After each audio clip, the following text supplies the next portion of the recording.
cabbihaa maa keessa bunallee hongee keessa walitti cichitanii waan kana warri oofaa jirtan arras cichoominaan bara haaraaf guyyaa waboo kabajachuuf baga nagaan dhuftanii jedha maqaa koree qindeessituudhaan. Barri kunis bara nagaa bilisummaa kan hawwitan hundi keenya akkatti qaqqabnu Waaqayyoon wajjin haa ta'u walga'ii keenya hin jalqabna akkuma duudhaa keenyaatti akkuma seera Oromootti eebbaan jalqabna kan nu eebbisan Jaalle Abbaa Biqilaa, Jaalle Lammiif Jaalle Huseen Tuulaati gara fuulduraa nu kottaa maanguddoon eebbaa.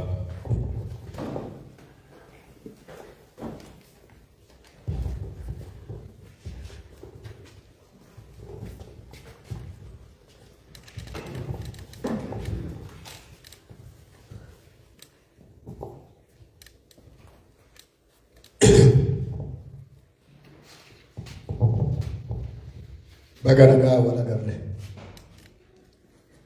bara gareetinis waan akka nu ga'u hin kadhannaa ammoo egaa seenaa isaa himuu hundi keenyaa hin beeknaa guyyaa 45 dura Ilimoo Qilxuutiin rasaasni dhokaase sun qaanqee taate amma Oromiyaa mara walga'ee Oromoo bilisoomsuuf qarreerra ga'ee jira. Surutta ka'ee jira qaanqeen sun. Egaa waaqni galanni harkatu. Hayyee waaqa uumaa, waaqa uumamaa, waaqa bokkuu gurraachaa, waaqa ciijoo gurraattii, waaqa 90 garbaa, waaqa salgayyaa'ii booranaa, waaqa oromtittii, waaqa oromtichaa yaa waaqati. Galanni si haa ga'u, nasiin nu geecha galanni si haa ga'u. Dhaabdee nu buqqisiin. Ijaarteen hundiigin waan hawwinutti nuu guuti waboonuu jabeessi adda bilisummaa Oromoo jabeessi yaa waaqa adda bilisummaa Oromoo jabeessi Finfinnee keessaa akka ba'u nuu godhi akka qabsaa'u nuu godhi akka uummata isaa dammaqsu nuu godhi hamaa nurraa qabi hanquba hamaa nutti qabu yaa waaquba isaa akka dachaafatu godhi yaa Rabbi nu wajjin ijjadhu. Yaa Waaqa nu ifira biraan qabnu si malee firri Oromoo suma nuumessuma yaa Waaqa ati nu gargaari. Yaa Waaqa kanneen sirraan qabnu yaa Waaqa ijaartes nu diigin dhaabdees nu buqqisin nu cimsi nu itichi. Egaa gadaan kuufaa gabbina Waaqni roobaa nagaa. Ayi attam jirtu. Baga waggaa geessanii baga waggaa geenye ayyaa eebbifannuu na of kolchaa hayyee yaa waaqa uumamaa waaqa tokkicha maqaa dhibbaa leemmoo rooba taliilaa tokkicha maqaa dhibbaa gurraacha garaa garbaa waaqni baraan nagaadhaan nu geessee walitti nu geessee waaqayyo hooqubaan si haa ga'u. Anguyyaa eebbifamaa kanaan nu geesse galanni si haa ga'u. Anguyyaa jaalalaa kanaan nu geesse waaqayyo galanni si haa ga'u. Guyyaa gootota keenyaatiin waaqayyo hannagaan nu geesse galanni si haa ga'u. Irreen gootota keenyaa haa cimu. Sammuun beektota keenyaa haa cimu. Fayyaa manaan nu kana kennu. Alaa manaan nu haa tiksu. Alaan nagaa ta'u, manaan nagaa ta'u, fayyaan nagaa ta'u, lafaan nagaa ta'u, daggalaa nagaa ta'u, malkaadhaan nagaa ta'u, bobbaadhaan nagaa ta'u. Ambobbaye nagaan haa galu, handu'e qabbana haa galu, ambobbaye seenaan handeeme milkiin hallole mirgaan haa galu. Fayyaaf nagaan haa kennu, alaa manaa nu haa tiksu, handhalate haa guddatu, hanguddate haa bulu. Warra bulee eebbise nu haa godhu, warra kaayyoo kanaaf bulee, warra kaayyoo kanaaf jiraate nu haa godhu. Oboon bara baraan haa jiraatu, mirgi keenya woboo haa ta'u, lafti keenya woboo haa ta'u, biyyi keenya woboo haa ta'u, lafti keenya abaa'oo haa ta'u, abaa'oon injifate haa ta'u, abaa'oon warra seenaa haa ta'u, seenaan handhalatti darbu haa ta'u. Akka uni jenne waaqayyo haa jedhu, akka uni jenne barree haa jedhu, akka uni jenne waaqni haa jedhu, jennee waaqni haa jedhu. Gadaan roobaa gabbinaa fayyaa. بسم الله والصلاة والسلام على رسول الله صلى الله عليه وسلم. السلام عليكم ورحمة الله وبركاته. بغنا كانوا رفتني بغنا كانوا جراتني kan dura galateeffachuu qabnu rabbi keenya guddaa ka agartee nu uume ka insi uume ka jinni uume ka ardii uume ka samii uume kan baran geddaa agarteetini yaa rabbi waggaa nu deebisi jennee bakkuma tanatti jennee asitti kadhanne har'a ammoo walitti nu deebise alhamdulillahi rabbil aalamiin rabbi galanni haa gahu rabbi galanni haa gahu rabbiin hin danda'a guddina siiti yaa rabbi nu bilisoomsi yaa allah kan bilisoomsi yaa rabbi nu bilisoomsi yaa rabbi hin dandeetta guddina keetiin beekumsa keetiin olaantummaa keetiin tokkummaa keetiin kanamaan hin mari'an rabbii hin danda'a nu uume yaa rabbi nullee waafuu nu uumte yaa rabbi nu bilisoomsi bilisummaa barbaadna yaa rabbi nu bilisoomte geette yaa rabbi nu hin jedhi gabrummaan nurra dabatte dhalti nu badde dhalchi nu bade xiqqaan nu bade guddaan nu bade mani nu gubate oolni nu cirarte yaa rabbi ciraa kana yaa rabbi nurraa dhaabe yaa rabbi kiyya hin dandeetta guddina keeti yaa rabbi kiyya Itoophiyaa Oromiyaa fi diina taate Habashaa Oromoo fi sinni diina ta'e kana yaa rabbi nurraa cabsi yaa rabbi nurraa cabsi yaa rabbi ol nu baasi yaa rabbi nu kaasi yaa rabbi hin dandeetta waggaa kana warra bilisummaa waliin deemu yaa rabbi nu godhi yaa rabbi warra umurii dheeratu warra nu godhi xiqqaa kenna yaa rabbi nu guddisi guddaa kenna yaa rabbi nu bulchi afaan wal nu qajeelchisi adda bilisummaa Oromoo yaa rabbi nu jireessi goboo kenna yaa rabbi kiyya hin dandeetta mirga nu dhaabadhu bira nu dhaabadhu yaa rabbi nu jabeessi yaa rabbi obbo nu jabeessi yaa rabbi kiyya hin dandeetta warra reebu dhaqqabu warra dheessu jaalaa bahu yaa rabbi nu godhi warra aggaamu adda dhawu yaa rabbi nu godhi warra dha'ee irraa hiiku yaa rabbi nu godhi yaa rabbi kiyya warra akeekaa kaayoo irratti yaaramu yaa rabbi nu godhi warra akeekaa jaalala jedhe deemu yaa rabbi nu godhi yaa rabbi kiyya namaan nu duguugisi nama jala yaa rabbi nu oofin akeekaa kaayoo jala yaa rabbi nu oofi addi bilisummaa Oromoo haa jiraatu addi bilisummaa Oromoo haa horu haa dagaagu haa laalisu haa bilisoo injifannoo uummata Oromoo rabbiin walitti nu haa deebisu. Maanguddoonni hedduu galatoomaa achi keessatti nu deebi'a. Kanatti aansee faaruu alaabaadha. Faaruu alaabaa daa'immanti fuuldura dhufa. Jaalabaa isaan daa'imman qabatee gara fuulduraa dhufa. Faaruu alaabaa hundumti keenya kaaneetu waliin jenna yeroo isaan as ga'an.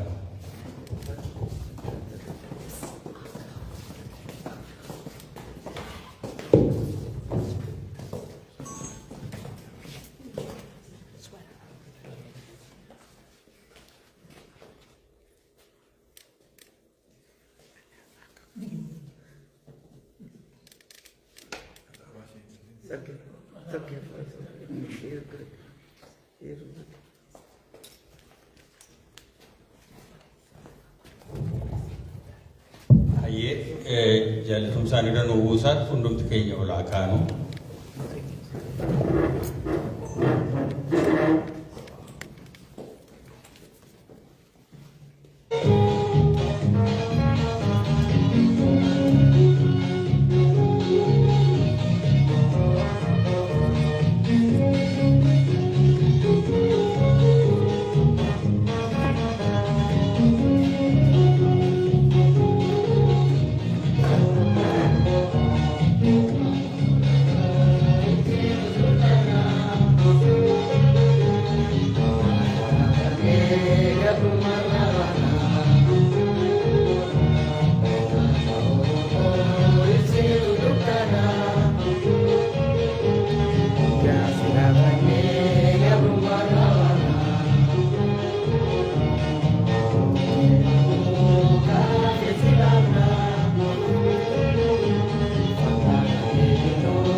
Fayyataa ulfaadhaa ijoollee bakka itti deebifna asumaan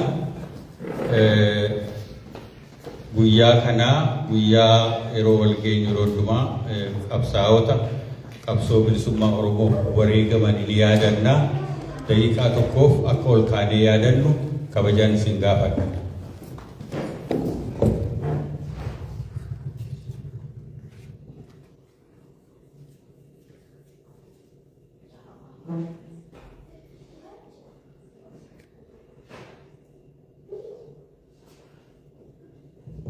Fayyataa.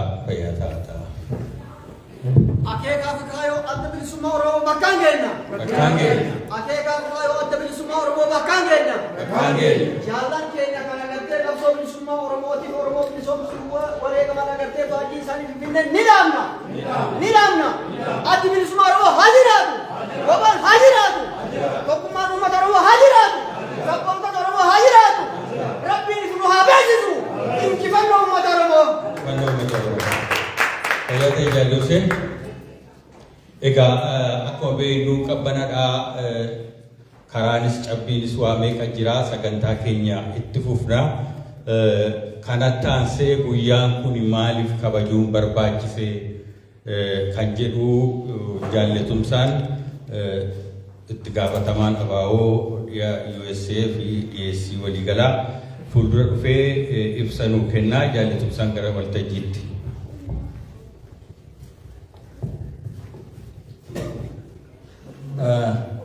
Tole anis irra deebi'ee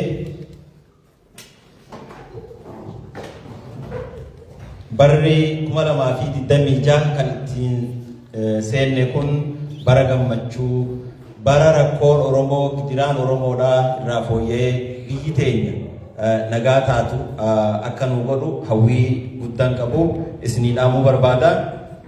Guyyaan waraana bilisummaa Oromoo amajjiin tokko bara 1980 addi bilisummaa Oromoo amma bara 46ffaadhaaf eega gaafa san murteeffamerraa jalqabee haala hamaa hunda keessattuu biyya keessaa fi alaan bakka caasaan adda bilisummaa Oromoo jirtu waraana bilisummaa Oromoo keessatti uummata Oromoo mana hidhallee osoo hin hafne bakka hundattuu osoo guyyaa tokko gargar hin kutin kabajataa as ga'e jechuudha. Guyyaan kun ayyaana dachaadha tokko kan bara haaraa itti simannu inni kun ammoo guyyaa waraanni bilisummaa Oromoo waa bayii hedduu keessa dabree walitti dhufee guyyaa kana yoo wanni nyaanni irra wayyaa jiraates nyaata wayyaa godhatee gammadee irbuusa haarawomsee bara itti seennu kanaaf karoora maaltu nurraa hanqate kan dabre amma immoo maal guuttanna jee wal gaafatee irbuu haarawomfatee bobbaasaa wal qajeelchu jechaadha. Addi bilisummaa Oromoo akka abaa'otti gaafa guyyaa kana murteessan ummanni Oromoo bakka jiru hundattuu guyyaa kana guyyaa waraana goblaa adda bilisummaa Oromoo kan ta'e guyyaa waraana bilisummaa Oromootii fi hawwii bara haaraa hoggannoo adda bilisummaa Oromoo bakka jiru hundarraa dabarsaa jira. Nutis har'a kan itti jirru asitti kanuma jechuudha. Eega guyyaan kun seenee jalqabee caasaan adda bilisummaa Oromootis guyyaa dabre kana bakka bakkatti kabajachaa jira. Kan ammoo har'as borus gaafa Oromiyaan bilisoomtes numa goonaa jechuudha. Kana kan goonuuf ammoo seenaa jaarmaya kanaatu seenaa qabsoo bilisummaa Oromootu kanaan wajji walitti hidhata qaba. Guyyoota gurguddoo adda bilisummaa Oromoo akka jaarmayaatti kabajatu keessaa isa guddaa fi tokko kan ammoo hamilee guddaadhaan bakka jiru hundattuu akkuma isiniin jedhe jaallan hedduun yeroo hedduu harka diinallee ta'aniiti guyyaa kana yaadachaa ooluu jechaadha. Haala hamaa marfama diinaa keessatti illee waraanni bilisummaa Oromootis dirree irratti kabajachaa as ga'e jechuudha. Seenaa haalli kun itti dirree irratti kabajamaa ture jaallan yeroo dheeraaf waraana bilisummaa Oromoo keessa turan gahaatti ibsuu danda'u. An ammoo kan injuu addi bilisummaa Oromoo sadarkaa arra ga'e tanarra kan ga'e waan qabate itti fufiinsan waan murteeffate itti fufiinsan godhuu danda'uu isaati jechuudha. Abbaan barbaade waan barbaade jiruus akka barbaadetti waan mooraa qabsoo bilisummaa Oromoo irraa gara biratti jallifatus guyyaa waraana bilisummaa Oromoo amajjiin tokko yoomuyyuu kabajamee oola. Caasaan dhaabaa bakka jiru hundattuu ni kabajama. Ammas kanumatti jirra. Ammas irra deebi'ee baga guyyaa kanaan geessanii baga walumaanuu geenye bara injifannoo bara milkii bara Oromoon bakka jiru hundattuu biyyi teenya nagaya taatee rakkoo gara hedduu keessaa baatee fooyya'inni itti argamu. Kan ammoo nutis warri ala jirru kun biyya alatti kabajachuu dhiifnee gaaf tokko akka hawwinetti gallee Oromiyaa Finfinneetti kabajannu akka taanu abdii kiyyaa galatoomaa isin jedha. Galatoomii jaallatumsaa gabaabsee maaliif akka kabajannuuf gara fuulduraalee akka itti fufu nu hime. Jaallatumsaan ijoollummaadhaan yeroo waboo turetti immoo bosona keessa taa'ee kabajataa ture. Har'a nu wajjiniin kabaja. Egaa akkasuma dubbiin deemaa jirti. Guyyaa ishee dhumtuun beeku. Asitti aansee dhimma kanarratti guyyaa kanarratti addi bilisummaa Oromoo ergaa maalii qaba kan jedhu public relation itti gaafatamaan jaalli Dr. Raggaasaa Oljiraan wajjin jira. Inni dhufee ergaa dhaabni bara kanaaf qabu nu dabarsaa. Jaalli Dr. Raggaasaa gara waltajjiitti.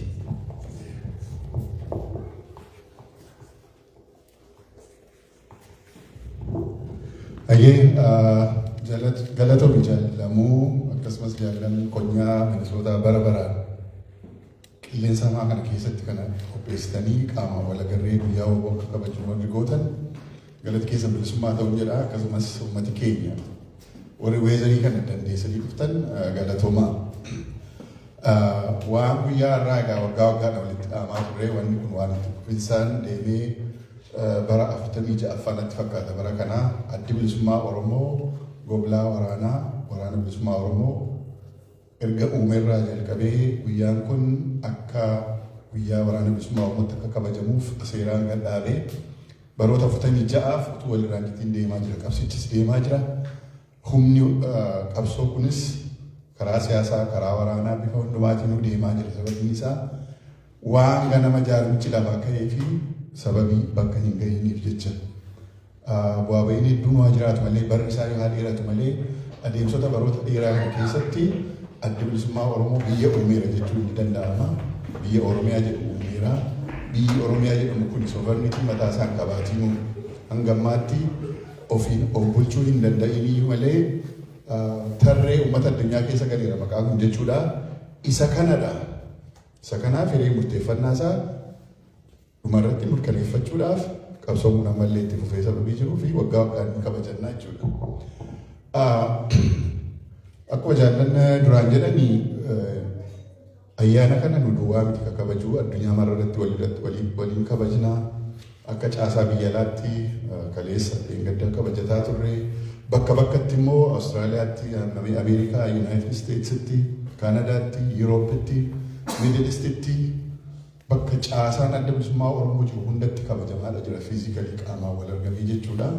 San virchuwaalii irra dabalatee akkasumas immoo jaallan biyya keessaa waajjira muummee Gullalleetti ho'isanii kabajaa jiru ni argitu. Inni kun akka gaariitti waan deemaa jiruu fi waan argamaa jirudha jechuudha.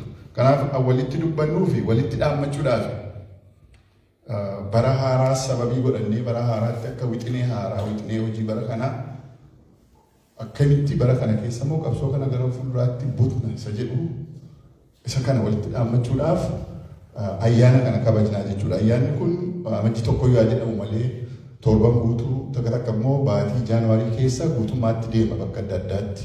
Caasaaleen keenya akkuma isaanitti mijatatti godhatu baatii kana keessaa jechuudha. Ayyaanni kun ayyaana walitti dhaamannaadha. Of course inni jalqabaa kabajaan guyyaa har'aa jaallan qabsoo bilisummaa Oromoo irratti wareegaman 1980 as duwwaatu hin ta'in baroota 100 oliif kanneen qabsoo bilisummaa Oromoodhaaf wareegama kaffalan, kanneen jireenya isaaniitti dhaban, kanneen lubbuu isaaniitti dhaban, har'allee warri toorarra jiran booris immoo biyya isaanii difeendi gochuudhaaf haqa Oromoo difeendi gochuudhaaf poolisii immoo tarreera dhaabbachuu warra deeman isaan kana jajjabeessuudhaaf warra wareegame yaadachuudhaaf warra arra dirreerra jiran immoo ittiin kabajuudhaaf guyyaa kana kan nuti goonu isa kanaan qabanneeti hojii bara kanaa immoo akkamiin harka wal qabannee biyyaaf alaan itti fuunaasa jedhudha. Dhaamsi adda bilisummaa Oromoo egaa biyya keessaatii waajjira hayyu dureerraa waajjira muummeerraa dhaamsa bal'aa bara haaraatu bahee isa kana keessa deemuuf hin deemnu. Ijoo isaa duwwaa wal yaadachiisnaa dhaamsa bal'aa dhaammatee adda bilisummaa Oromoo waajjira muummeerraati kan inni faca'u yeroo hundumaa akkuma beektanii. Egaa bara kana maalirratti fookas goonaa Oromoo qabsaa'ota Oromoo biyya keessaa alaa ammallee yeroo bara burjaajii kana keessatti bara mootummaan PP haguuggii burjaajii qabsoo keenya irratti uumaa jirutti bara immoo gantooti keessaa yeroo yerootti rakkoo nutti dhumanitti sanarra darbee immoo warri historical enemy jedhaman biyyaaf keessaan intellectuals keenya irratti yeroo isaan duulanitti fookasii keenya yookaan immoo ilaalcha keenya attentionii keenya propagaandaa mootummaa PPdhaan yookaan immoo propagaandaa gantootaatiin akka gam tokkotti hin jallanne fookasiin keenya qabsicharra akka ta'u isa kana wal yaadachiisuudhaanidha. Dhaamsi guddaan kan inni dhaamame waggoota 4-5 darban akkuma beektanii rakkoo hedduu keessa turre hangallee waan rakkoo furamiin hoogganooti keenya kanneen nagaadhaan biyyatti galanii siyaasaan karaa nagaa tuqawween baatii qabsaa'uudhaaf biyya isaaniitti Oromiyaatti Finfinneetti galanii hojii qabsootti fufuudhaaf saba isaanii hojii wal arganii waa'ee qabsoo mari'achuudhaaf waa'ee kaayyoo adda bilisummaa Oromoo barsiisachuudhaaf yeroo isaan biyyatti deebi'anitti garii wareegameera gariin immoo waggaa 5 mana hidhaa turanii waajjirri guutummaatti cufamee ishee keessaa hoogganooti olaanoon hangi taate barreen gaddaa lola meeqa booda hiikamanii waajjirri muummee tokkittiin Finfinnee jiru Gullalleen of course Gullalleen mana masaraa Oromiyaadha jechuu dandeenya tokkichi sun amma dhibbaati. Isheen kun banamtee isaanii sochii jalqabanii ammas dhiibbaan haaraan irratti taasifamaa jira majaammaa kana irratti jechuudha. Hoogganoota adda bilisummaa Oromoo sadarkaa adda addaa irra jiranii Oromiyaa keessatti ammallee hedduutu hidhaa jira. Qabeenyii fi waajjirri saamame tokkollee deebinee waajjirri isaa qabnee haala akkasii keessatti jaarmiyaan kun hoogganni kun akka inni uummata isaa wajjin waliin nagarree fi Finfinnee keessaa ba'ee yeroorraa yerootti bakka hundumatti akka inni caasaa isaa kana diriirfatee uummata hin dubbisnee fi rakkoon uumamaa ture amma bara kana keessa daran itti caaleera. Kana kan isaan dhaammatan Oromoon akka inni quba qabaatuuf wareegama hedduutu kaffalameera. Qabsoo karaa nagaa jedhamee waggaa 5-6 kana godhame keessatti wareegamni kaffalame isa dirree irratti kaffalameedhaan gadi miti. Namoota hedduun gatiitti kaffalanii lubbuudhaan dargaggoota akka Mo'iboon Baqqalaa nama akka Jaalbattee Urgeessaa qaroo Oromoo kan maqaa isaanii tarreessinee hin dandeenye kanuma namni miidiyaatti xumura televaayizii irra yaadatu maqaa dubbadha. Warra akkasii dhabnee irraa jechuudha. Inni kun ammallee aggaamiin balaa jara kanarraan ga'e ammallee warra jiranitti aggaamiin kun babal'atee deemaa akka inni jiru akka Oromoo bakka baatudha kan isaan dhaammatan. Ammoo sababii aggaammii kanatti adeemsi jaarmichaalee dhaabbachuuf akka hin jirre tattaaffii godhamu ni argitu. Waajjiruma Gullallee banamee waggaa darbe keessa fofooyyeffatanii hojii jalqaban keessatti illee hojii cululluqaa hojjetanii inni kun diina ija gubee akka haaraatti namoota jaarmiyaa kana keessaa gananii isaan keessatti ministeerummaan shuumamanii poolisii mootummaa poolisii PP geggeessaa nuti adda bilisummaa Oromoodha warra jedhan qabatee as ba'eera jaarmiyaan kun mootummaan kun jechuudha PP. Kanaaf 2026 kana keessa waan hamaa ammallee qabsoo hadhaatu nu eeggata akka kanatti hubannu qabaadhaa. Isa kana gariin keenya numa hubannaa caasaa keessa warri jiru yeroorraa yerootti waan kana ni hordofnaa. Haa ta'uutii ammallee wal qabbaan kun yookaanis immoo qabsoon kun itti fufuudhaaf deemaa jechuudha. Inni kaanii Facebook army yookaanis immoo social media army PP'n uummatee ittiin uummata keenya burjaajessuudhaaf deemu duuba isa jiru kan ilaaluu qabdani. PP'n isaan godhanii misooma karaa asfaaltii nutti argisiisu waan tokko waan bilichii magaalaa Finfinnee keessaa nutti argisiisu waa'ee galaana Abbayyaa nutti himuu isa kana mootummaan akka Shimallis Abdiisaa yookaanis immoo Abiyyi Ahmed kiisisaa keessaa baasee uummata Oromoo fi uummata Itoophiyaaf kenneetti of dhiyeessu. Dubbiin akkas miti. Misoomni barbaachisaadha. Karaan hojjetame nu gammachiisa. Dhimmi galaana Abbayyaa hidhaan laga Abbayyaa hedduu nu gammachiisa. It's about national interest. Kun kan paartii tokkoo, kan nama tokkoo, kan mootummaa tokkoo duwwaa miti. Qabeenya biyyaati. National interest. Kun paartii poolitiksiidhaan ala kan ta'e misooma biyyi tokko mootummaan tokko biyya tokko gochuudhaa qabu. Mootummaan amanamummaa qabu tokko. Mootummaan haqaa tokko kan inni biyya tokkoof gibira irraa sassaabee deebisee ittiin tolchuuf imaludha. Yeroo nuti kana jennu dabballooti PP warra Adda Bilisummaa Oromoo yookaanis immoo warri biyya alaa waan rakkinaa malee haasa'anii hin jedhu. Isaan akka inni haasa'amu kan barbaadanii parliamentary Finfinnee fidanii dhaaban akka nuti isaaniif jajnu barbaadu. Asfaaltii akka nuti jajnuuf barbaadu. Waa'ee hidhaan laga Abbayyaa akka nuti dhaadheessinuuf barbaadu. Inni kun dirqama mootummaati. Inni kun qabeenya biyya sanaatiin, qabeenya biyya Oromootiin, qabeenya biyya Itoophiyaa guutummaatiin inni ijaarame. Garuu nuun konsepni kan nu godhu warra galgala tokkotti birrii 100,000 baasee diinarii nyaatu tun ta'in warra waggaatti birrii 100 argachuu hin dandeenye. Social justice dhaabanna sababii ta'eef waa'ee justiceiti kan keenya kanaaf rakkoo dubbanna. Namni parsantii tokko Itoophiyaa keessaa yoo galgala tokkotti birrii 100,000 baasee diinarii nyaata ta'e 99.something% immoo waggaatti birrii 100 hin argatu. Waa'ee 99% kan dubbannu waa'ee social justice malee waa'ee asfaaltii miti. Ameerikaa teenyee asfaaltii jajuudhaaf asin dhufne nuti. Yookaanis immoo Awurooppaa teenyee asfaaltii jajuudhaaf asin dhufne. Misooma biyya keenyaan barbaanna. Sabni keenya bu'uura misoomaa kan akka mana barumsaa, kan akka hospitaalaa, kan akka karaa, kan akka eerpoortii inni kun akka inni guddatu barbaanna. Isa kana garuu nama tokko kennaaf miti. Mootummaa haqa qabeessatu gibira fuudhe sanaan deebisee invest godhee waan akkasii hojjetaa jechuudha. Kanaaf kan irratti fookasii gochuudhaa qabnu 99% sanadhaadha. Biyyi keenya malee gadadoo keessa jira. Namni nyaatee bulaan jiru. Namni nagaan bahee galaan jiru. Oromiyaa yoo argitan keessumaa dhiyaa Oromiyaa akkuma jirutti Finfinnee irraa qabee namni biyya sana hin deemu. Manni barumsaa hin jiru. Isa kana cancannee ta'ee ilaallee akka nuti waan asfaaltii dabballeen PP maxxansitu kan akka nu dhaadheessu warri barbaadani mootummaa akkamii ta'uu akka isaan danda'an beekuu qaba Oromoonidha. Isa sana booda jirudha kan nuti ilaallu jechuudha. Kanaaf biyyatti walumaa galatti politikali tun ta'e biyyatti social crisis uumameera. Biyyatti beekaan afaan qabatee tiktokeriin itti nama guddaa ta'e. Biyya itti namni dhiirri tokko akka dubartii tuffatee miliyoonaan viiyuudii ta'ee itti famas ta'u soosaayitii akkasiitu uumameera biyya keenya keessatti. Isa kanadha kan nurratti fookasii gochuudhaa qabnu. Chaalenjii baay'eetu nu eeggataadha. Malee propagaandaa PP warra biyya kanaati biyya dhaqanii deebi'anii achi ta'anii kan isaan maxxansan asfaaltii maddanaatii Niiyoorkii argan sanadha. Isa Finfinnee sanatti maxxansanii ilaalaan hin jedhu. Innis dhabuyyuun deeggaran mootummaa baay'ee kan nama gaddisiisu.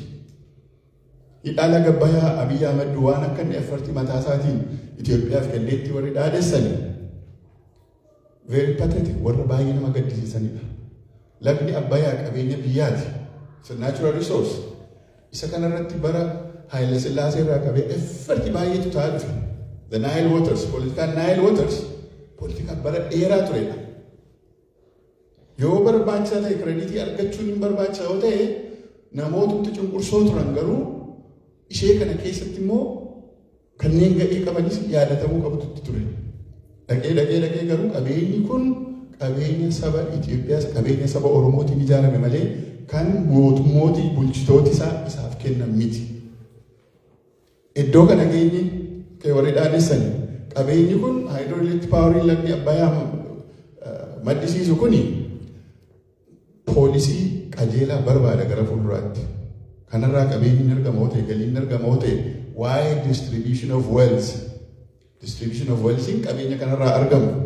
Enterprise gurguddaa mootummaan bulchurraa qabeenyoti argaman dhuguma misooma biyyaatiif oolu karaa hojjetu isa baadiyyaan ilaalu qotee bulaan ilaalu mana barumsaa babal'isu mana qorichaa hospitaala ni babal'isu isa kana distribution of wealth immoo poolisii gara fuulduraatti silaa biyyi sun irratti mari'atee paartiileen adda addaa irratti dorgomanii poolisii bareedaa Oromoonii fi biyyi keessaa filatu yeroo itti maddisiisanidha ture. Malee just giivaniin kun waan ga'aadha jedhanii warri dabballootii waan kana dhaadheessan akka uummati keenya ija dunuunfatee akka ija cufatudha barbaadu. Ija keessan banadhaadha. Bilisummaa Oromoo kan inni jedhu waamchisa. Ija keessan banadhaa.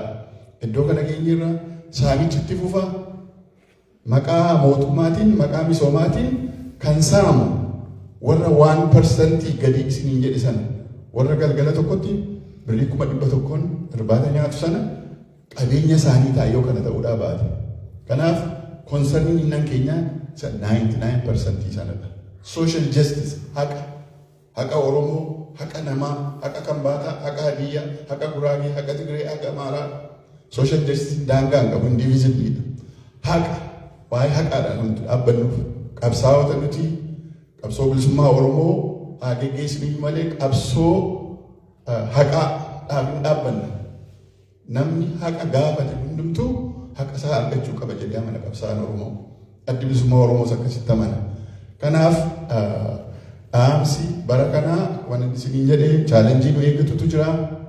Chaalenjii kana keessattis immoo jaallan biyya keessa jiran jabaatanii itti fufuudhaaf murtoo isaanii ibsaniiru hamma danda'ametti bifa danda'ame hundaadhaan ala teenye immoo akka qabsoo kana gargaaru akka jaarmiyaa kana gargaaru akka yaadi adda bilisummaa Oromoo bakka ga'u gochuun dirqama uummata Oromoo keessumaa isa biyya alaa jiruuti isa jedhudha dhaamsi waliigalaa jechuudha. Inni kaan akkuma isiniin jedhe propagaandaa PP fi deeggartoota isaanii yuutuubiidhaan aspaaltii Finfinnee nutti argisiisanii sossobaminaa sabni Oromoo saba sossobamuudhaan danda'u miti. Yoo calliseeyyuu yoo dhaggeeffateeyyuu callisuun sodaachuu yookaan wallaaluu akka hin taane saba Oromoo caalaa kan beeku hin jiru. Isa kana sabni kun duudhaa isaatiin aadaa isaatiin mirkaneesseera. Bara hamaa kana keessa ija keenya justice irratti haqa irratti fookas godhachuu qabna. Waan YouTube fi TikTokiidhaan achi as nutti ba'u duuba isa jiru ilaaluu qabnaadha. Egaa wanni kun itti fufaa tarii waggaa dhufu immoo waan barana arganneerra waa fooyyeffannee bifa kanaa walitti deebina. Kun qaama hojii adda bilisummaa Oromoo fi qaama qabsoo bilisummaa Oromoo sababii ta'eef waggaa waggaan itti fufa. Biyyallee yoo ta'e mootummaallee yoo ta'e ni kabaja guyyaa kana. Akkuma biyyi Ameerikaa kun Veterans Day waggaa waggaan kabajna miti beektu asiin. Juulaay 4 waggaa waggaan kabajna. Ameerikaan erga independent ta'e amma bara kana keessa waggaa 250 ta'a. Declaration of Independence 1776. Amma 2026. Ameerikaan waggaa 250 guuta barana. Juulaay 4 bara kana hundumaa ni kabajatti fufe jechuudha. Nus ni kabajna. Guyyaa Oromoo ni kabajna. Guyyaa gootota keenyaa ni kabajna. Guyyaa Oromoo ni kabajna. Amma Oromoon lafarra jirti. Kanaaf bara gara waan fooyyee waaqayyo walitti nu deebisuu warri bakka nu dhaggeeffatanii waan kan akka waliin qalbeeffannuu fi dhaamsa keenya irra deebinee kan jaarmiyaa keenya muummicha adda bilisummaa Oromoo Finfinnee irraa nuuf dhaamame kanadha kan nuti isiniif himnu. Kanaaf waggaa kana yeroo barbaachisaa ta'etti dhimmoota baay'eedhaan walitti deddeebinaa guyyaan irraa kabajadha. Garuu dhimmoota baay'ee maree baay'eedhaan qabeenya sassaabuu maree konferensii waan hedduutu nu fuuldura jira waggaa kana keessas akkuma yeroo kaanii waltajjii adda addaatii walitti deebinaa fayyaa ta'an jenaa injifannoo uummata Oromoof. Hedduu galatoomii jaalle Dr. Raggaasaa akkuma waliin dhageenyee dhaamsi dhaaba keenya barri kun jabduudha. Uummanni Oromoof qopheessuu qabaa. Addatti immoo siyaasa polotikaa PP'n takaalamuu qabu. Qabsoof qopheessuudha waan xixiqqoo biliqliciidhaan hin gowwoomnu kan jedhudha. Fayyaa ta'e. Egaa guyyaa har'aa maaliif akka walitti qabamnee fi dhaamsa dhaabaa dhageenyeerra. Asirraa immoo taanee tartiibaanii dirreetti maal ture akkamitti dur amma gaa sooshaal miidiyaan jira namni wal qaqqabaa wal gargaaraa walii bilbilaa bara dukkanaa sanaa bara namni namaan qaqqabne bara qofaa ofii lama sadii ta'anii Oromoof duulaa turan maal fakkaata kan jedhamu muuxannoo dhageenya.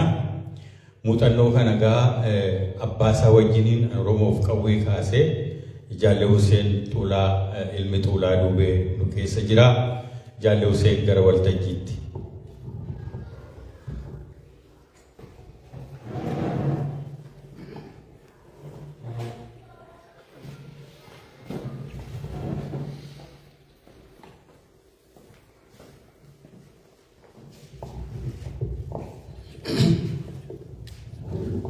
Gari daerah ini ujian kena pagar bingung gaya alhamdulillah rabbil alamin. Isa kalau tu fatu kam naik cuma mari naik sana nomi jese. Wai mutan no dirre rolati sasitin aja sani. Esa ragi jalka umbeu. Mari fimbe ne jennani gafa tokko yokiya gafa Oromoon agartee tini adamoo adamsitu kan duula dhattu kan ammoo yoo agartee bineensa dhadhooltee arba faa qeeransa faa leenca faa gafarsa faa worseessa faa fixxusanii adamoon takka baate. Adamoon sun baatee jennaani arbi namaa hedduu reebee jechuun arbaadhanii jennaan hedduu reebee. Inni reebee jennaani Harga danta ifraan wali gariin baqatee galee namni tokko duuba dura galee inni dura galee waan jedhee aboo arba akka malee nu ade arbi nu balleesse jedhee hime amma beeraa ijoollee warra manatti hafe jennaan haati manaa I think abbaa mana si xiqqoo garaa laafummaa itti beekti nama hunda nyaate nama hunda reebe ammoo keessatti humbi yookaan ilkee sannatti qajeelchee humbi jechuun wanni isaa dheertuu afaaniin qabu sannatti qajeelchee jedhee ni beekta itti qajeelchee jennaan ree silaa eegalan hundinuu baqatee ree kiyya jaarsa ila keessaa bu'aa mitii jettee jaarsa abbaa mana kiyya ija keessaa bu'ee mitii jettee eegaa nama hunda reebee baqatee namni waan kana kaaseefi waa'ee qabsoo kana qabsoo bilisummaa Oromootitti dabalamne ammoo haateetuuti uumaadhaan habashaan diina Oromoo ta'uu gaafa ilkaan kana buqqifatiin beekachuu barbaadeeti. Wanni waan kana mammaakefsan maan jennaani haaloo akaakuu guyyaa illee nagartee aabborra dhaalee aabborra ammoo isarra dhaalee anammoo aabborra dhaalee jechuu barbaadeeti. Waan tokko ka jiruuti keessatti nu mudate tokko kaasu barbaade anaaf abbaa kee waliin lola keessatti. Gaaf tokko wal lolle anaaf abboon maal jennaani nama jiru waa dubbata innillee har'allee lubbuun jira. Bara 1978 keessaa jechuudha dargii keessa godina Booranaa kana naannoo Gannaaleerra Cancaffe jedhanii nama waraanni yeroo sadii dargii nama 700 nutti bobba'e. Nama 700 nutti bobba'eetini nuti gaaf sana agartee waardiyaa wayii taakkiyaa wayiitiin bullee jirra ganama kaanee sakattaa yeroo baanu taakkiyaadhaan faana agarree faana diinaa agarree hindaalla jenneetini waardiyaa isaaniitiin nuti walitti baanee walitti dhufaafne waardiyaa kanas dura ariine. Isaan baqatanii isaanillee humna gara guddoo deebi'an nullee nammoo ofi duuba deebineetini humna barbaadannaa jennaan aabboon nama 15 qabatee dhufe. Maalti maal ta'e jennaan meeshaa lolatti akkana ta'e diinni dhufee jiraa jedhan. Booda amma nama 15 kana duraan agartee nuti nama 4 nama 3 turre 18 taane jechuudha. Booda abdii waaqoo jedhaniini nama 60 qabatee dhufe jechuudha. Waraana nama 60 reebuu amma dhufaasa dhaga'anii reebuu dhufan. Yeroo dhufee abdiin kunini lolchiisaadhaa aabboo lola seenuu qabdu jedhee yeroo san agartee xiqqoo nama hoogganaa waraanaati maanguddichi kun lola seenuu qabu jedhee waardiyaa nama 15 kutee hambisee fi ifi akka kan fudhatee gara lolatti dabree jechuudha. Lola reebu amma maaliif naan bakkee diinni kun qubatee jiru malaaniin beekan lafan beeka dabre. Abbo dhoowwan jechuudha. Lola dhoowwan allee waardiyaa isaatii asuma na hambisan. Kaakiyaa garama waliin jiru kan keessaa na hambisan. Gaafsa ijoollummaa illee natti jirtu guddoo qawwee dha'uu fedha. Nu hambisanii jennaani yeroo abdii waaqoo waraana fudhatee dabre abboon lafa tana ammoo yoo akka takkaan beeku takkaan beeka lafa sana akka tansaa beeka. Nama 15 waardiyaa isaa hambisan asuma garagalee saabban hiriira saabbadha ammarraa kaasee abbaan sagalee sanii ana karaa kiyya jala deemaa jedhanii. Egaa namatti dinjiru maal ta'a ajajaare. Hidhuun dandeenye qabuun dandeenye waraanni abdii waaqoo gubbaarraan deema. Inni ammoo lafa beeka karaa gannaadhe kana keessa labuu galaana kana karaa roobiin cirtee baafte kana beeka asiillaa kana keessa fiige. Nuun fiigee hedduu fiigne. Booda humni kun diqqaadha nama 15 namni 15 kun akkuma deemuun tokkoon gara waraana guddaa kaan deema. Gara waraana guddaa deema. Warri quban qabu tulaa dhufaa jiru quban qaban. Achuma deema tokko lama sadii afuriin asoobatu gara waraana guddaa maal jenna waraana xiqqaa jaarsi ka'eetuma fiiga. Jaarsi fiiga bakka itti deemu beeka inni.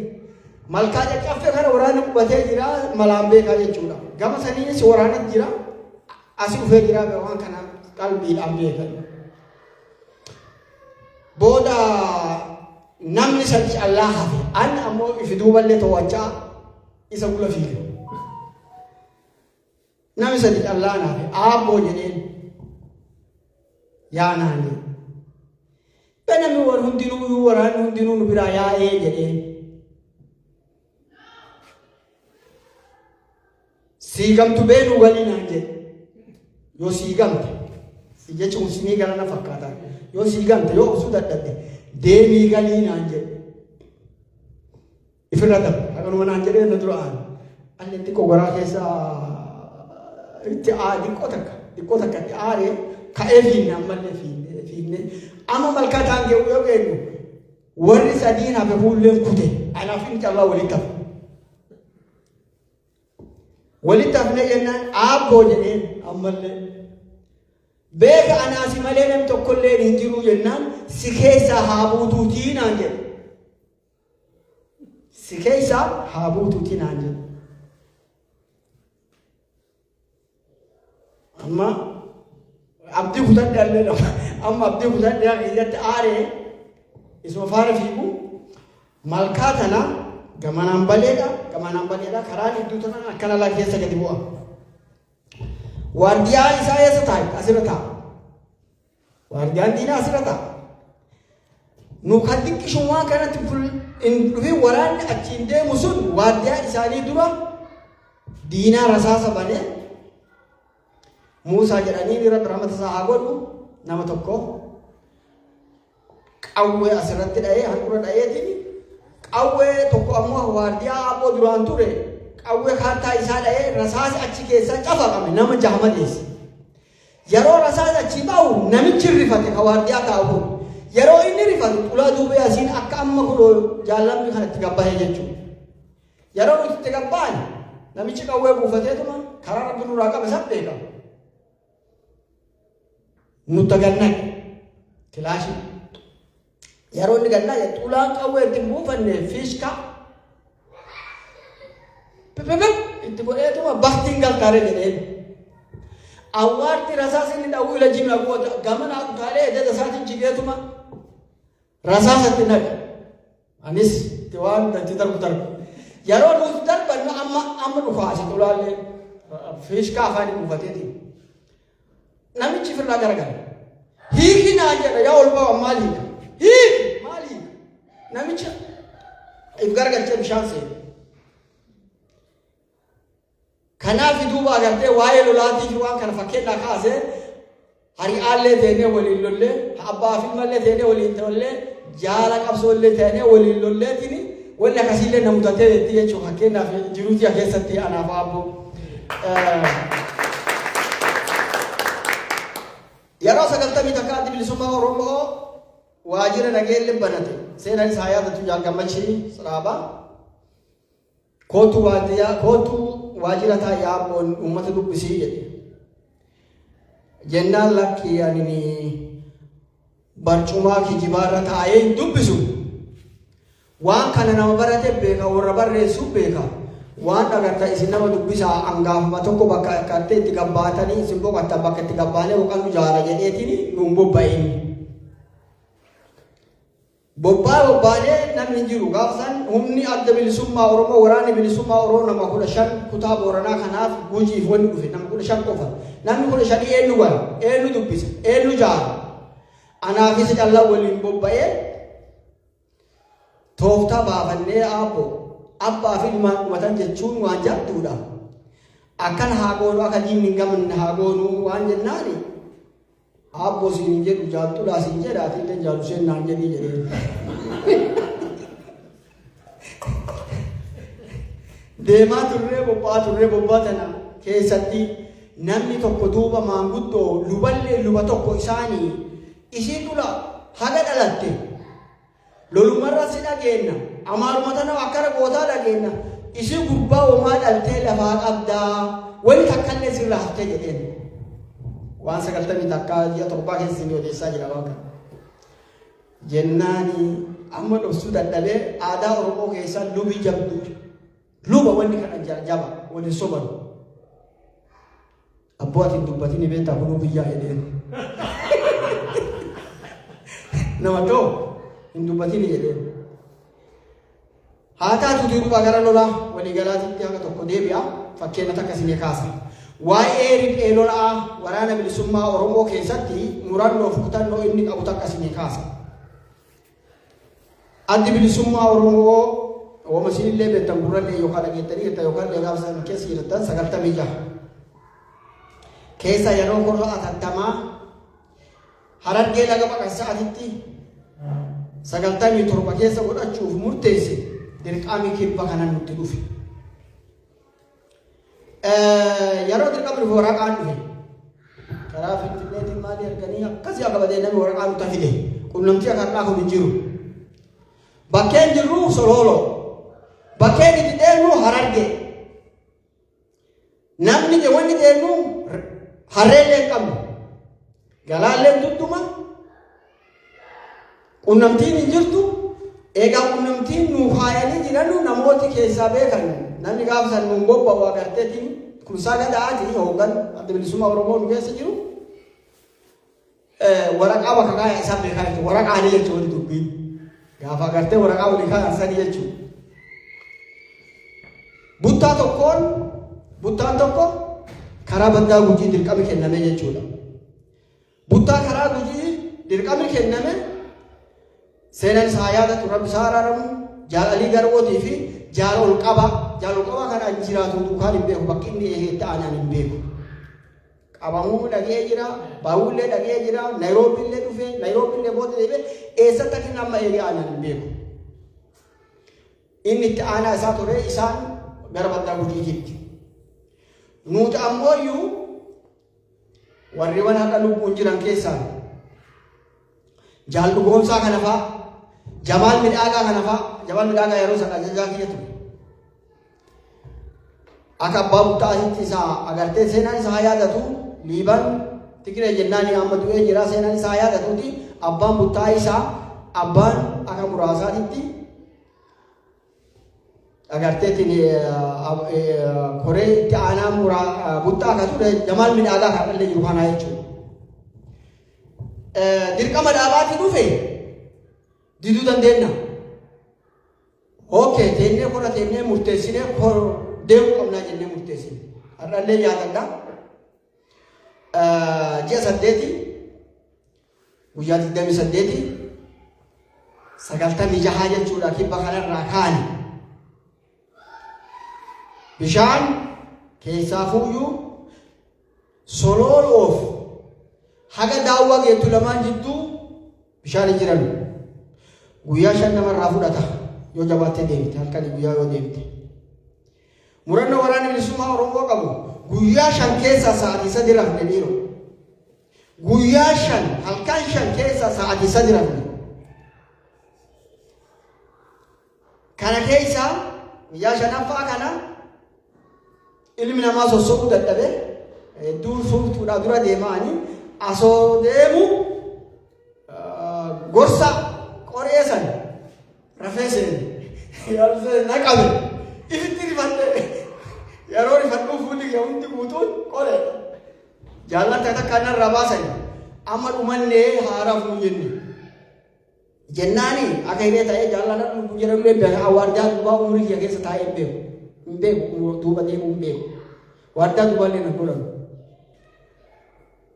Jamal midhagaa waan jedhe har'a waardiyaa duubaa sitti tahaa rafuu qabnaa waardiyaa duubaa ta'ii jedhe nama jiru lubbuun kun har'allee jira. Dheebuu nutti hin goomtu, beelaa nutti hin goomtu, dadhabbii nutti hin goomtu, hirriibaa dhukkee nurraa kaasee faanti oowwinni lafa midhaatii miilli nu buqqa'e jennaani taakiyaa naa kennanii jaallanii jedheen anii jedhe. Yoo rabbi jedhee karaa faana teessanirra rafa yoo dhukaasa dhageetta abbaan dandeetta yookaan dhoowwadhaa yookaan ammoo baqadhaa jedheen yoo ammoo asoo an lubbuun jiru na qaban jaallan na qabdee dhoowwadhaa jedhu malee hin du'u hagana jedhu malee hin du'u yoo dhageetta abbaan dhageetta dhoowwadhaa jedhee karaarra rafa rafee sa'a 8 rafnee jechuudha guyyaa kana. Haala qabsoon nu kennite keessa jaallan sagalee fincaanii fi dhugee jechuudha guyyaa kana. Guyyaa har'allee lubbuun jira Jamal midhagaa waa takkaaf yeroo isaa ila waraana kanaaf ila ija ta'ee deemaa jira. Itti gaafatamaa tokko qaba. Bishaan gannaalee ka kenname kana hunda buttaa kanaaf aanaa kennamee deemaa jira. Akka isaan ceesisu akka isaan buusu. Yoo an ila jala kana rabbiin na godhe waa rabbi haa beeku akka isaan itti bu'an. Dirqama tolin jiru dirqama fincaan dhuginaan jedhe Jamal midhagaa kan dhalli siyaatiin jiru kun. Awoo dirqama akkanaan fudhadhu jaala kiyya yoo du'e urgaa waan haaluu malee an fincaan dhuguu jedheen adallee jira odeeffattanii adda baafachuu dandeettani. Maaliif jennaani du'aa qajeela haaluu jechuudha. Jabina irraa jechuun fakkeenyaaf agartee har'a gaafsa warri fincaan dhuge kun Jamal midhagaa faana jira jaallu boomsaan na midhaan dhugee hin jira. Warra lubbuun jiru himaa jira jechuudha fakkeenyaaf. Haala qabsoon nama kennitu. Haa ta'etuuti dirqama dhaabaa san akka taaneefuyyuu gannaalee kenne nama wayii naa kennan ijoollee 2.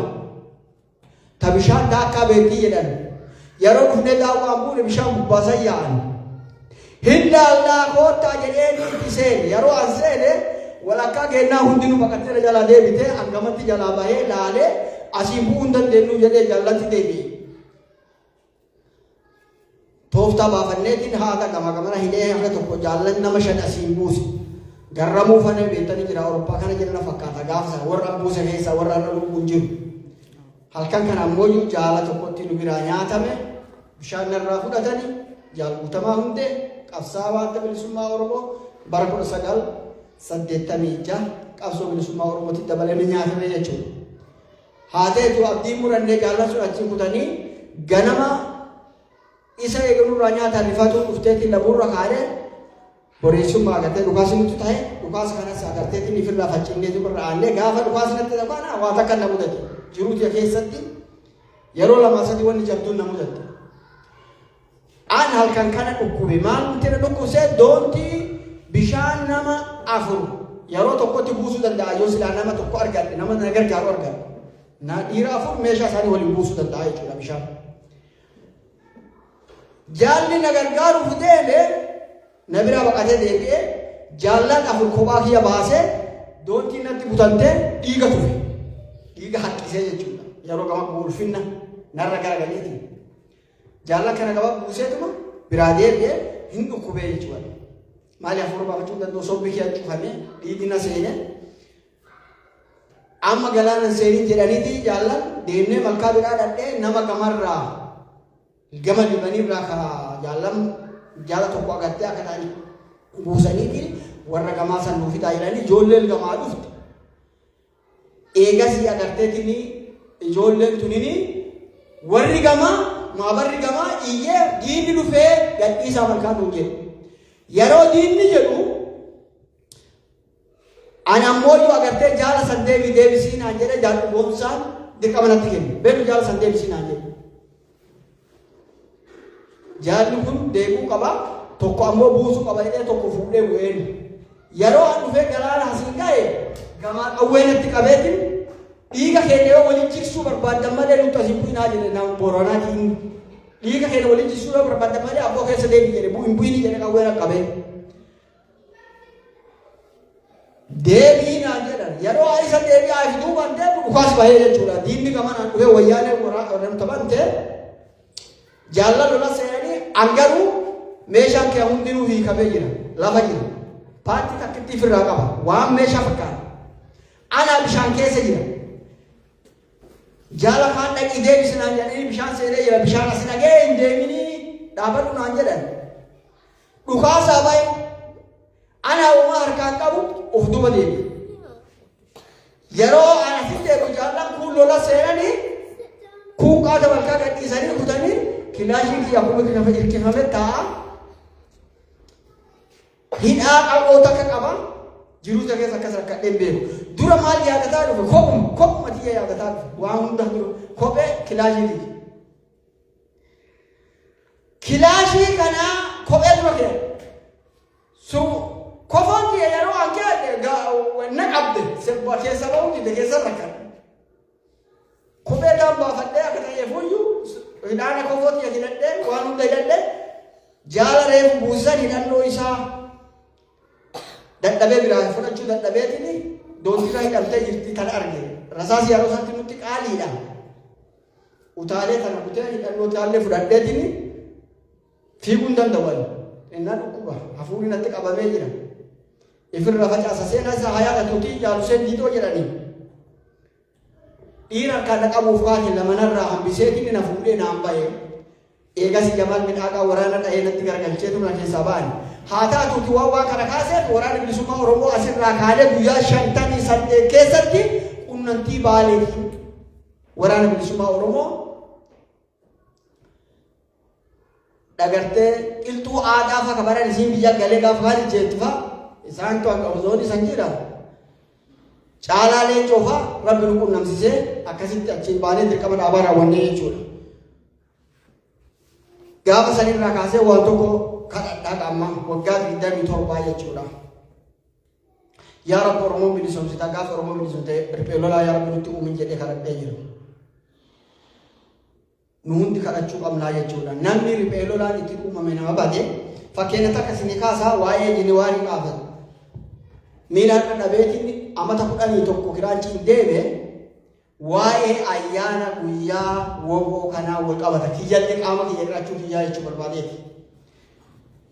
99 haali qindaa'aa lolaa ture abbaa dheertuudha ture haala jiruuti fi waasoo tana ture dafaa koottaan jedhanii dirqamnu kennanii haala eegasii yeroo duraati yeroo dirqamii dhufe agartee lafti sun lafa akkana jirtu aduun wanni takka jirtu aduu malee muki tokko hin jiru ilmi namaa agartee ansoolaa fi akkana hidhateetiin gaaddisa barbaadaa jechuudha.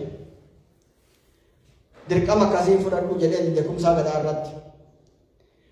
Maal jennaan guyyaa tokkoon jaallan kan hunda dhabuu hin danda'u gaafa hangaale ana tokkocha qawwee tiyya tokkatti waraana dirree kumaan lolaa na bobbaasaa jedhee ammoo dirqama guyyaa tokko jaallan kan akkana dhabuun fudhadhu jedhee. Maal jennaan gaafa achi bobbaanu nama sagale karaa keessa cicciibseetiin jaallan sana achi guuree bishaan bira ga'ee eegas itti deebi'u sa'a 12 irraa fudhate. Waan san karaa san waan beekuuf dirqama kanatti gaafa dirqama karaa eegas haala nu mijeessaa jedhee dhaame haala nu mijeessanii marsabeef lafa amma kunoo wanni jedhan kana dhaabni achi dhufeetti makiinaan nu fuudhe yeroo agartee elektiriyaa meeshaa bilisummaa Oromootiif kenniteetiin haala tokko seenu kuusoo malee seenee kuungii baanaan seene san qindoomina isaatti ture waa'ee ammajii isinii kaaseeti jechuu fakkeenyaaf. Ammajii kana tokko ayyaana guyyaa woboo jedhama. Guyyaa kana ammoo wareegamaa fi agarteetiin baasuullee dirqama waan taateef haga nuti achi dhufnu waraanni kun hin lolle nu eege akka nuti dhufneen jaallannu waliin dhufne faan isaanii gariin dhugaanii jiranii gariin agarteetiin kopheen nyaattee fixxee jirti haatee to'a keenyee ta'ee gammachuu takka qabaa gaafa sana agartee kuusaa gadaa har'a egaa warratti gale malee lubbuun jira abboositti biyyaa hunda rasaa saafoo yaa humna kan teetii fudhadhu naan jedhee humna tiyyaa fudhadhee bobba'e hin bobbaane kaambii nama bobbaane guyyaa 12 waasorra dhufneetiin dhaabni agartee naannoo muktaanoo kanatti nu affeere guyyaa 13 wal geenne guyyaa 14 itti sossoonee guyyaa 15 kaambii hiddii lolaatii fi tuqaarratti lola banne waraanni bilisummaa Oromoo gootummaadhaan har'a diina nama baafte gaafsan naan dura dhaabbattee bobbayyatti jaaldaa'u lubbuun jira jaallukaasaan lubbuun jira warra gaafsan nun dura dhaabbattee nu bobbaasee jechuudha jiraa qaqqabaa fi daanuu jedhan dirqama nutti kennan waan bobbaatanii dhagaasa hundaayyuu darbaa galaa jedhan jiruuti keessa akkas gammadeen beeku waan naaf gahu fudhadhee jira ayyaana kana guyyaa kana qabachiisuuf bobbaane akka hidhee ta'ee diinarraa nama 62 yeroo wareegu gara kennaa wareegama sadii baafnee nama 18 madaa keessa alleen tokko qooda kiyya alleen kee irraa galee jechuudha garuu waan tokko wanta tilmaama nama sadii wareegama nama sadii diina ammoo nama 62 kajiraan booji'amee galee keessa jiraa jechuudha waraanni bilisummaa Oromoo yoo hoggana isa loluuf lolchiisu dhabe malee ni lola ni lolchiisalle ni lolalle murranollee ni qaballe kutannollee ni qaballe haa ta'uuti yeroo garii wanni guddoon yoo haalli mijaa'iniif waraanni kun maan dalagaa jira ka waan kana keessa hin beekne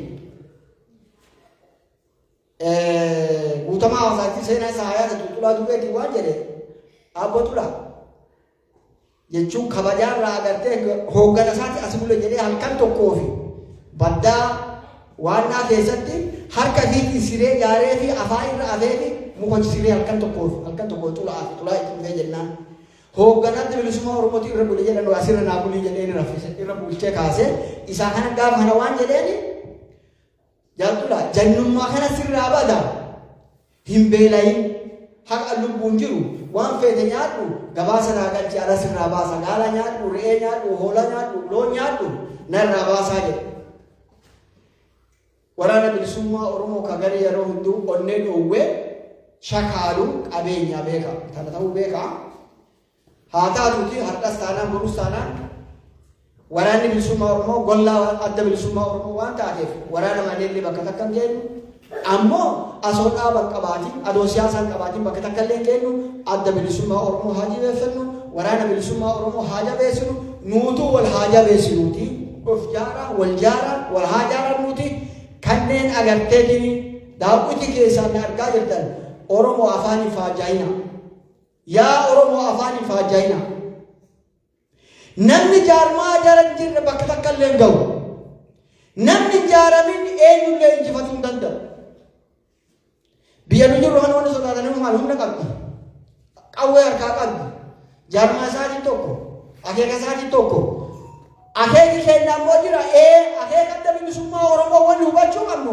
Soomaleen bar mootummaa haa qabdu adda bilisummaa Oromoo eega qalamtee diigamte dargii guddaan sun gara adda bilisummaa Oromoo asoo jiruu diigame wayyaaneen dhagaa gargalchitee qaanjibbuu gargalchitee jaalu barbaadan qadoonu jirru adda bilisummaa Oromoo jiruu diigame ala keessa laa yaa'uu dhiisa namatti amanuu dhiisa jaarmaayatti amana adda bilisummaa Oromoo jalatti hiriira asbaa uf jaara adda bilisummaa Oromoo haa jiraatu injifannoo uummata Oromoo.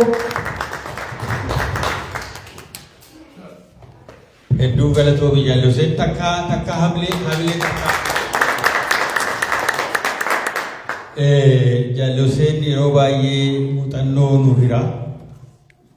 Sabarana haasa'e immoo bara gara achiin ga'u maaliif bal'aadha galaana haasa'een fitu.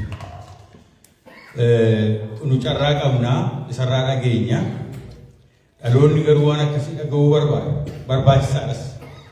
Utuu barreeffamee lafa taa'e waan akkasiin alatti darbee jaloseen barreessuun illee rakkina qabaatee gaaffiif deebiidhaan waraabamee dhalootatti yoo kenname gara fuulduraa dhaloonni itti wal barsiisuu itti muuviillee hojjetee dhalootaaf akka galutti qindeessuu danda'a.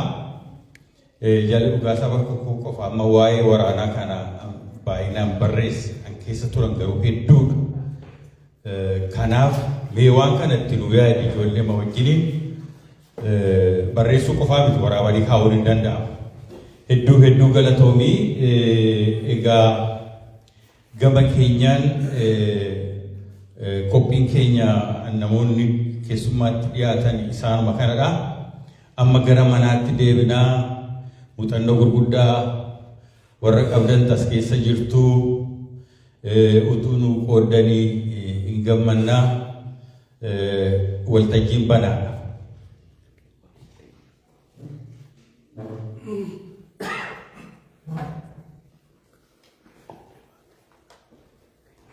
Baay'ee gammade namni quufes fakkaata kanuma Jaalli Huseenitti namoonni wal mari'ataa jiran jiru yeroo kennaa jira.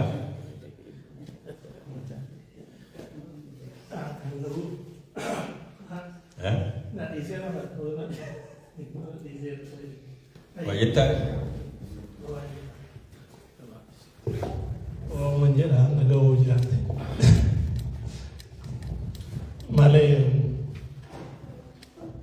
ardi guyyaa obooti barri bara haaraadha kana gammachuuf warra darbe immoo yaadachuuf silaa goota teedhaa dubbachuun tondura dubbadhees goota nan godhu teedhaa dubbadhees nan godhu garuu natti nafiin waan dubbadhu immoo hidheedhuma maal ilaala dhiiroo ani waan jechuu barbaade waan aadaa keenya keessaan dubbachuu barbaade hankana hidhe hankana walitti hidhe hankana hore hankana achi aadaa namni warruma kaleessa wajjin kufe yookaan immoo warra har'a toorarra waliin jiru yaadatu isaan argu garuu qabsoon keenya asiin kaane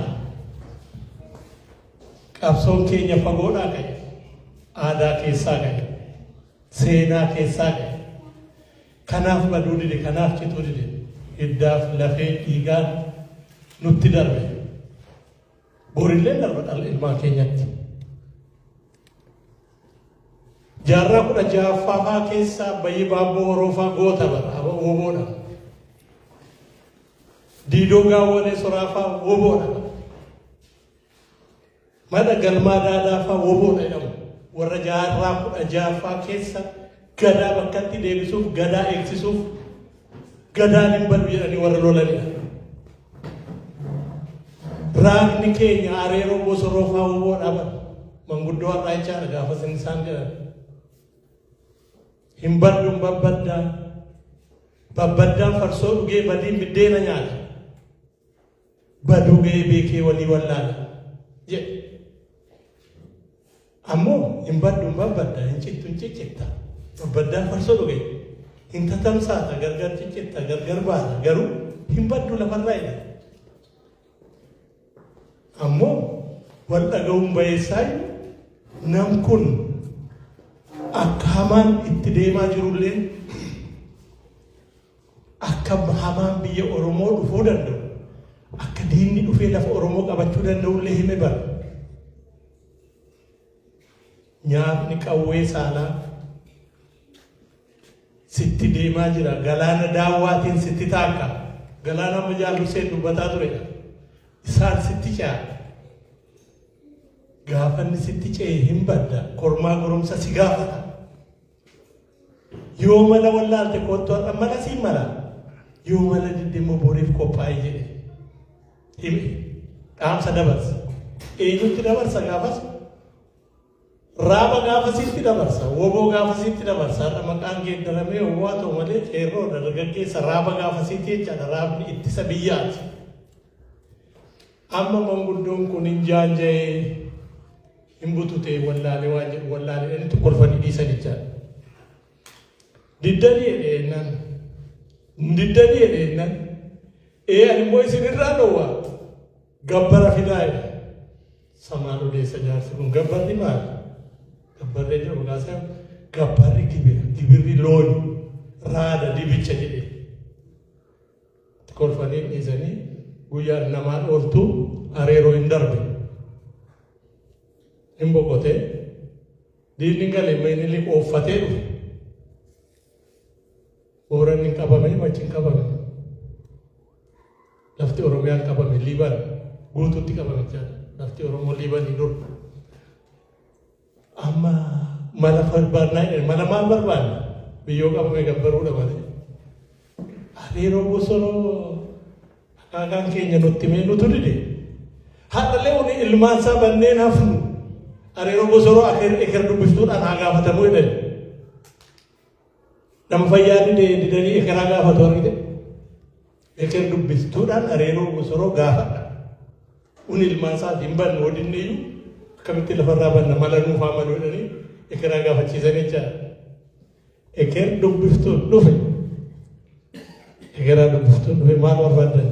Akaakaa yeroo gaafas nu gorse nyaapha lolaa yookaan mala koottaa na gaafadhaa jedhe dinne. Inni jedhe dholle nyaapni galee kunoo dhumne. Fallisaa maaliiniitu areeroo nu gaafadhu jedhani eker dubbiftuudhaan. Hayyee isiniin gaafadha jedhe. Gaafatee areeroo dhufee ayyaanaan dhufee kiraan dhufee gaafatee maal jedhe akkas isiniin jedhe maal jedhe.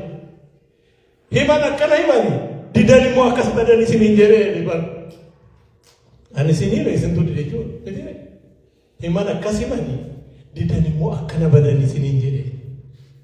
Falmani kaa deebisanii. Aadaadha wani ilmaan keeti seeradha. Ilmi abbaadhaan tola. Abbaan ilmaan tola. Balleessinillee dhadhabamna malee ballee nafnu mana nutti minuu jedhii nu gaafatanii. Deebi'anii areeroo areeroo bosonoo gaafatanii mala gaafatanii. Deebisee akkas jedhee areeroo. 7 jedhu 70 jedhu torbiin jedhu.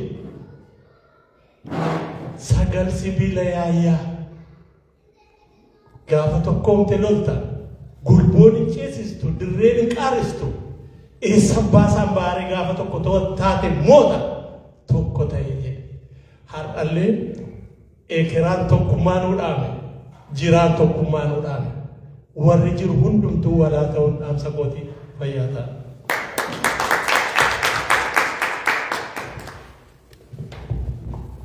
Kaadaan dubbii funaanee walitti gashi argitanii. Eessaa ka'ee naanna'ee dhaamsa ekeraarraa ka'ee arrallee namni haasa'aa jiru kan ta'uu qabu garuu kan ta'uu dudee nusu gurguraa jiru tokkoomaa jedhe. Egaa rabbitti haa dabalamu lammiin hayyuudha. Hayyuu aadaati. Carraa kanas qabna waliin jiraanna. Namoonni kanarraa dhaga'an illee baay'ee baratu jedhee jira. Bootichaan Oromoo Diasporaa Miidiyaan jidduu jira. Yeroo hundumaan wajjinii jira. Waan akkasii kana hin waraabaa. Oromoo addunyaa guutuu qaqqabsiisa. Mooraalii naa kennaa takka. Fayyaa ta'e yeroo yoo fi dadhabillee gareessaa erga malee guyyaa tokkotti nurraa hafeen beekodee miidiyaa kana dhaabbate akkuma qabeenya keenyaatti ergannaa. Seenaa kana gaa Oromoo maran qaqqabsiifta jenneetu yaadna isa Feesbuukii fi kun wabii qabna.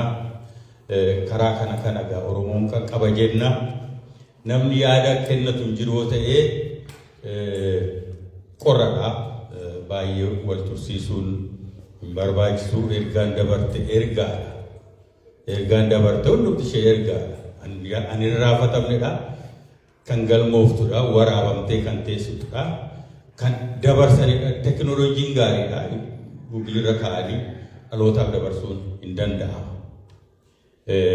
Waan hafee jira yoo hin jettan ta'e eebbaan gargar yaada.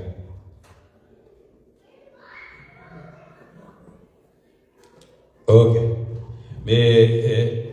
Jaalalli eebbaan geggeessitu. kota lacha keessa no abbaa gadaati rakkoo qabu.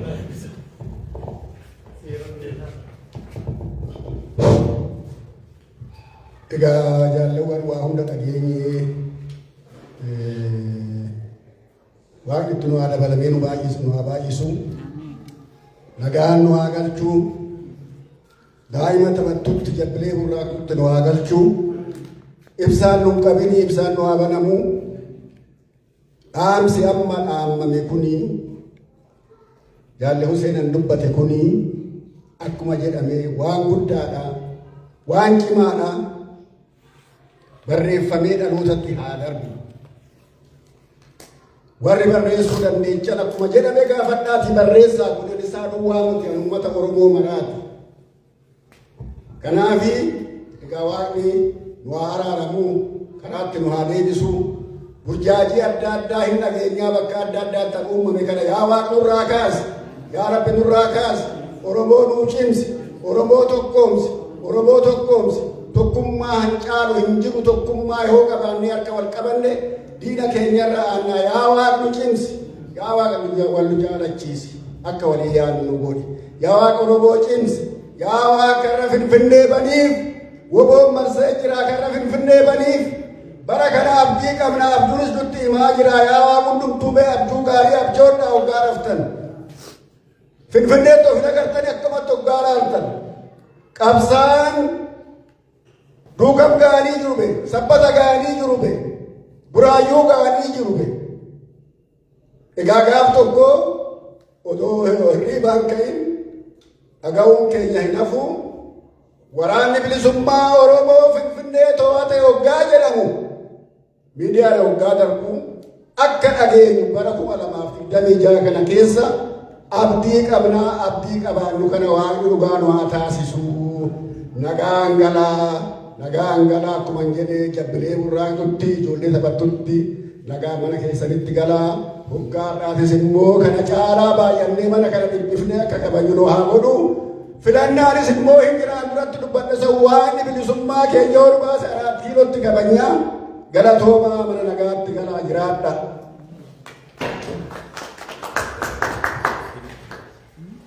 Fayyataa Jallabbaa Biqilaa xumuranneerra fayyataa uffolaa warri wambarii kana gadi guurre deemnee